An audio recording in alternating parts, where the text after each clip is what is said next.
ঈদ এক একজনের জন্য এক এক রকম আনন্দ নিয়ে আসে। আমরা সবাই নতুন রূপে সাজবো, এই আনন্দে মেতে উঠি। কে কেমন ড্রেস কিনবো এই নিয়ে জল্পনা কল্পনার শেষ নেই। ধনীদের জন্য ঈদের আনন্দ অন্যরকম, তাদের কেনাকাটা তো লেগেই থাকে টুকটাক।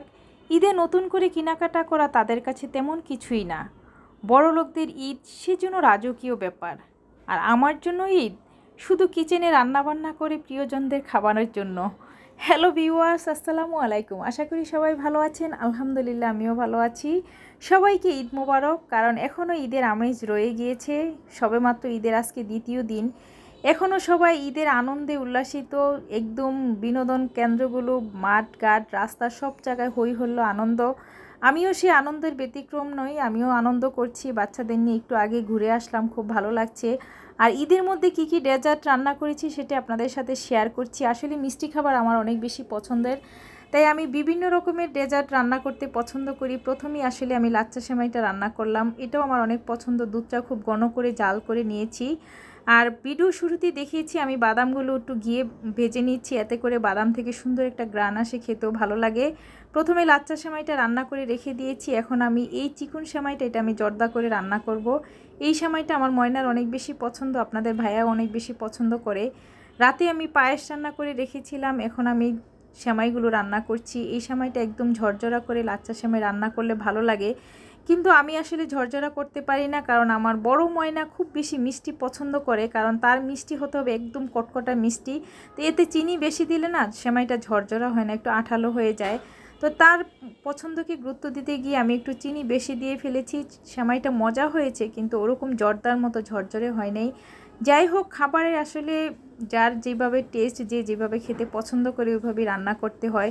মিষ্টি খাবার আমার কাছেও মিষ্টি না হলে খেতে ভালো লাগে না। এই যে সেমাইটা এখানে আরও ঝরঝরা হয়ে যেত। যাই হোক, অনেক মজা হয়েছে, অসাধারণ সুন্দর হয়েছে সেমাইটা। এখন আমি একটু গুঁড়ো দুধ সাথে দিয়ে দিলাম। গুঁড়ো দুধটা দিলে আসলে সেমাইটা আরও বেশি টেস্ট হয়ে যায়। এমনি তো এটাতে ঘিয়ে খুব সুন্দর গ্রান আসে, ঘি দিয়ে সেমাইটা রান্না করি। আর সব রকমের বাদাম দিয়ে দিই, আমার কাছে সেমাইতে বাদাম বেশি দিলে ভালো লাগে। প্রতি কামড়ে বাদাম যখন দাঁতের নিচে পড়ে আমার কাছে চিবিয়ে খেতে খুবই ভালো লাগে।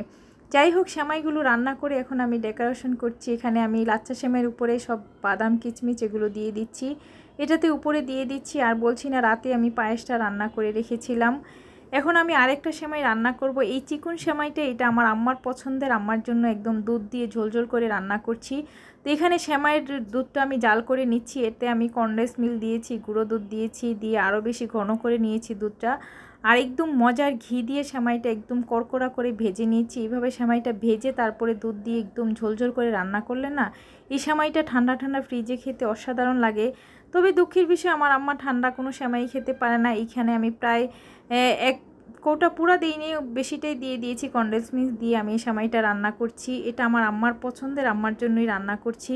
যদি আম্মা ডায়াবেটিক্সের জন্য মিষ্টি খাবার খেতে পারে না, তারপরেও ঈদের মধ্যে আলহামদুলিল্লাহ ইনশাল্লাহ ভালো থাকবে। তো এই সেমাইটা আমার আম্মার পছন্দের জন্য আমি রাতে রান্না করিনি।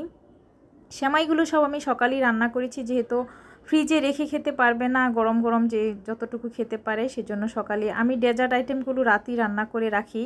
তো এই বছর যেহেতু আম্মা আছে আমার বাসায়, সেজন্য আমি রাতে রান্না করিনি, সকালে আসলে সব সেমাইগুলো রান্না করেছি। শুধু রাতে পায়েসটা রান্না করে রেখেছিলাম, কারণ পায়েসটা রান্না করতে অনেক সময় লাগে। এটা